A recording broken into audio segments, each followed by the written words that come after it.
அந்த படம் பேர்லாம் சார் மாத்திருப்பாங்களே, அந்த படம் பேர் சொல்லி அது எப்படி மாத்துறீங்கன்னு மட்டும் சொன்னீங்கன்னா கொஞ்சம் யூஸ்ஃபுல்லா இருக்கும். பொல்லாதவன் செல்லாதவன் நினைக்கிறேன். செல்லாதவன், போக்கிரி, பேக்கரி, கில்லி, ஜல்லி அட்டகாசம், இல்லையடா, கண்டுகொண்டேன். எபிசோடுக்கே யோசிக்க மாட்டோம், டைட்டில் எங்கே யோசிக்க போகிறோம்.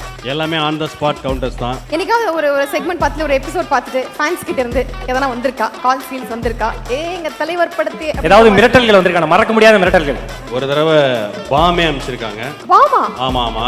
ஏன்னா லொல்லு சபா வந்து எல்லாரையுமே ட்ரால் பண்ணது அந்த டைம்ல வந்து இன்னைக்கு சோஷியல் மீடியா மாதிரி ஒரு பெரிய இது இல்லாததுனால நாங்க வந்து எல்லா படத்தையும் இமிட்டேட் பண்ணியிருக்கோம். அப்போ வந்து ஏதோ ஒரு படம் ஞாபகம் இல்லை, அதுக்கு வந்து நானும் மனோகர் அண்ணன் வந்து தென்காசியில ஷூட்டிங்ல இருந்தோம். சாமிநாதன் அண்ணன் வீட்டுக்கு ஒரு பாம் பார்சல் போச்சு, மனோகர் அண்ணன் வீட்டுக்கு ஒரு பாம் பார்சல் போச்சு. அதை வாங்கி அவங்க அம்மா பீரோல பத்திரமா வச்சுட்டாங்க. ராம்பாலா சாருக்கு ஒரு பாம், எனக்கு பாம் எடுத்து வந்து அட்ரஸ் கண்டுபிடிக்காம அவனே திருப்பி எடுத்துட்டு போயிட்டான். நல்ல வேலை. ஸோ அது உண்மையிலே ஒரு மினி பாம்னு வச்சுங்களேன். ஸோ டைமிங் காமெடி பார்த்துருப்பீங்க, டைம் பாம் காமெடி நடந்தது. ஏன்னா அதை சீரியஸ் ஃபேன்ஸ் வந்து எல்லாருக்குமே வந்து அவங்களுக்கு பிடிச்ச ஸ்டார்ஸை வந்து நம்ம இமிட்டேட் பண்ணும்போதோ இல்லை வந்து அவங்கள ட்ரால் பண்ணும்போதோ டெஃபினட்டாக அவங்களுக்கு ஃபீலிங் இருக்க தான் செய்யும். அது அவங்களுடைய உரிமை. நாங்களும் வந்து சில டைம் ரொம்ப எக்ஸ்ட்ரீமாக பண்ணியிருக்கோம். யாருடைய மனமாவது புண்பட்டிருந்தா இப்போ எல்லாருக்கிட்டையும் நாங்களும் சாரி கேட்டுக்கிறோம். அண்ட் வந்து அது முழுக்க கற்பனை தான், என்டர்டைனிங் தான்.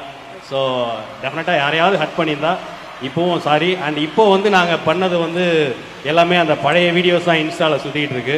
அதனால புதுசாக பண்ணுறோம்னு நினச்சிட்டு புது அட்ரஸை கண்டுபிடிச்சி புது பாம் அமைச்சிடாதீங்க ப்ளீஸ். பழைய வீடியோ சொல்றவருக்கு ஐடியா வந்திருக்காங்க, சொன்னதுக்கு அப்புறம் வந்திருக்கும் நினைக்கிறேன். பட் இருந்தாலும் டைட்டில் இருந்து நீங்க அந்த கண்டென்ட் வரைக்கும் நீங்க எங்களுக்காக யோசிச்சு என்டர்டெயின் தான் பண்ணிருக்கீங்க. Thank you so much for that entertainment Lollu Sabha இருந்த டைம்ல. Thank you so much once again. Thank you. And பிஹைண்ட் வுட்ஸ்க்கு வந்து எங்களுடைய மிகப்பெரிய நன்றி. ஏன்னா எந்த ஒரு இன்டர்வியூவாக இருந்தாலும் எந்த ஒரு ப்ரமோஷனாக இருந்தாலும் வந்து எங்களை வந்து கூப்பிட்டு ஒரு நல்ல படங்கள் பண்ணுறதா இருக்கட்டும், நாங்கள் பண்ணுற சினிமா இல்லை நாங்கள் பண்ணுற எல்லாத்துக்குமே நிறைய சப்போர்ட் பண்ணுறாங்க பிஹைண்ட் வுட். இன்ஃபேக்ட் நான் ரீசெண்டாக எங்கள் வீட்டு மீனாட்சின்னு ஒரு சீரியல் பண்ணியிருந்தேன். நம்ம சோபனா ஒரு இன்டர்வியூ எடுத்தாங்க. அப்போ வந்து பார்த்தீங்கன்னா என்னோட வீடு வந்து செட்டு போட்டிருந்தோம் காரைக்குடியில், ஒரு பிரம்மாண்டமான செட். அது கிட்டத்தட்ட ஒரு 1.5 கோடி ரூபா ரியல் வீடு மாதிரியே இருக்கும். அந்த வீட்டை வந்து செட்டை வந்து இவங்க லைவ் கவரேஜ் ஹோம் டூர் மாதிரி பண்ணியிருந்தாங்க.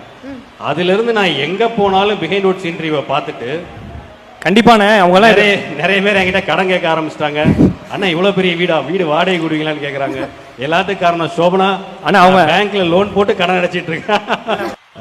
நண்பர் கவின் அவருக்கு எங்களுடைய மனமார்ந்த நன்றி. இந்த மேடையில் முதல் விருது அவர் வாங்கியிருக்காரு. எங்கள் டீமில் அவரும் ஒருத்தர்.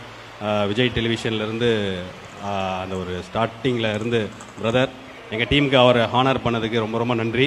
மேடையில் வந்தோம், நாங்கள் சும்மா அவார்டை மாற்றி விளையாடிட்டு இருந்தோம். ஆடியன்ஸ் யாரும் தப்பாக நினச்சிக்க வேணாம், காமெடியாக ஸ்டார்ட் பண்ணுவோன்னு ஆரம்பித்து எல்லாம் எங்கள் அண்ணன் சொன்ன ஐடியா தான்.